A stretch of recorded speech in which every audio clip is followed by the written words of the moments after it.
138 ang nasa ating talaan as you join us back inside at the half dito sa loob ng University of Southeastern Philippines sa Davao City. Mag-umarjan pa rin po ang inyong lingkod. Kasama natin 3-time PBA champion Jolly Escobar.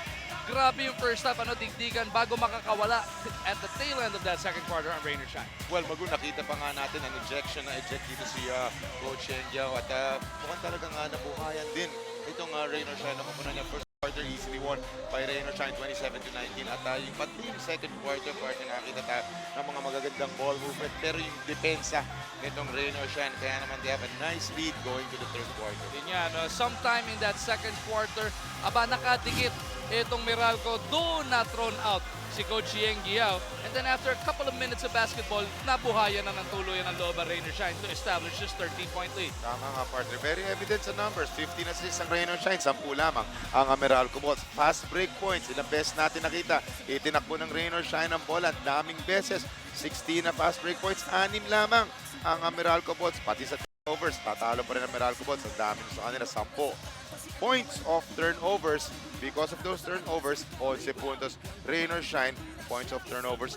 Meralco Balls, only 4.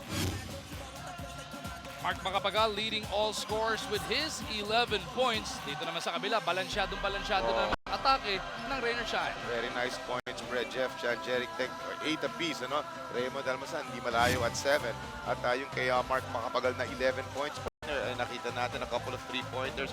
He's been playing very well para din sa Meralco Balls, pero he needs the support ng kanyang mga kasama. Bukod sa suporta para dito kay Mark Macapagal, what else does Meralco need to get themselves back in this game as we take a look at this happy moment brought to you by Happy Mobile. Happiness is on hand.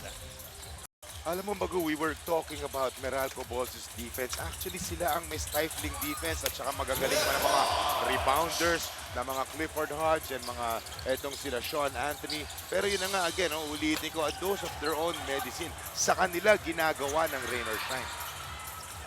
Cliff Hodge was looking to get things going para dito sa Meralco, but they turn it over after that basket from earlier on. Belga over to Lee. Free for the three. Paul Lee lights it up. And this lead is now at 14. Alam mo, partner, kahit na bumanda yung 3 points niyang kanina, that's still confidence giving.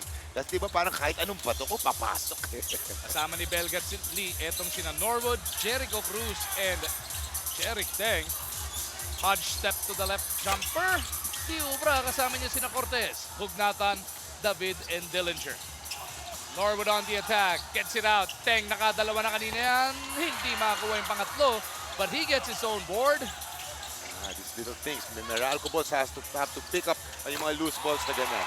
And now Jericho Cruz sends home another three. Rain or Shine lighting it up from deep. Gaano kasakit nun? Hindi mo hinahabol yung loose ball na yun, yung offensive rebound na yun. Turns out to be a 3-pointer para sa rookie ng Rain or Shine na si Jericho Cruz. At nagsisimula na mamaga ang abante rito ng Rain or Shine. The last two painters, 17 puntos na po yan. As Pauli's whistled for that foul. Knowing Barry Garcia's style, sustain. Yan ang sinasabi niya dito sa kanyang mga boys dito sa Rain or Shine. Kung paano natin nakuha yung lead na yan, kung anong energy natin, ganon all throughout itong 2 quarter na remaining. At Jolly, at the half, may nakakwentuhan tayo dito. Magbibigay tayo ng injury update. Big Bo Belga, may kulang dito sa second half. Kulang ng ngipin. Tanggal ang isang ngipin ni Big Bo Belga nung sila'y magkabanggaan kanina ni Sean Anthony in the first half. Kita mo naman si Big Bo, tanggal ngipin. No problem, makipagbakbakan pa rin. No problem. Bilis para mga manok. Pam! Nung galing sa siko nitong si Sean Anthony. Pero si Big Bo Belga, parang hindi rin babagay sa kanya kung magsimula siyang magsuot na mouthpiece.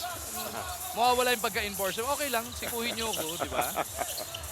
Hindi nga nagma-mouthpiece, Bo Belga, Kaya nga natanggalan ng ngipin as Lee lights it up once again, that time around to bail him out against the shot clock. Got confidence, partner. That's back-to-back threes. Galing dito kay Paul Lee. 19 na, abante rito ng Rain or Shine. Looking to run away with this one. Belga and David getting entangled. Two guys who were once brothers in the Gilas program. Paul Lee, total of 12 points para sa kanya. His conference season high was 22 as Gary is fouled by Teng. Si El Granada tutungo sa ating free throw line for 3 shots. These are the little things na hindi kailangan ng rain or shine. Yung mga pagpa-foul ng mga 3-point shooters or jump shooters na ganyan. It's just like giving away points pagka ganyan. You're sending Gary David to the line. That's 3 free throws. Well, you're up by 19. Pero still, di ba? We know ang capabilities nitong Meralco Bolt team na to. There are scorers there. Mike Cortez is there. Jared Dillinger is there on the floor. If you look at itong si Coach Galoy Garcia, medyo worried look kahit na he's up by 18. Alam lang niya yata kinukuha ng shoot.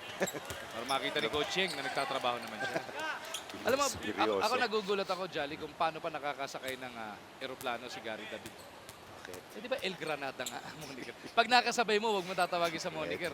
Pabababain ka ng eroplano. Bawal nun. yun. Bawal yun. Huwag pagka nakasabay natin bukas, ha? Gary ang pangalan niya, Gary. Bawal ng moniker. 60-43 as Gary went 2 for 3. Norwood may tangan ng bola, gets it out to Lee. He's chased off that three-point line by Dillinger, but he attacks the basket and a bonus free throw is coming up. 14 points, Paul Lee. I think all those straight 8 points, lahat galing sa kanya. Couple of 3-pointers, third quarter, tapos sa layup, pwede pa niyang gawing 9 straight points para sa kanya.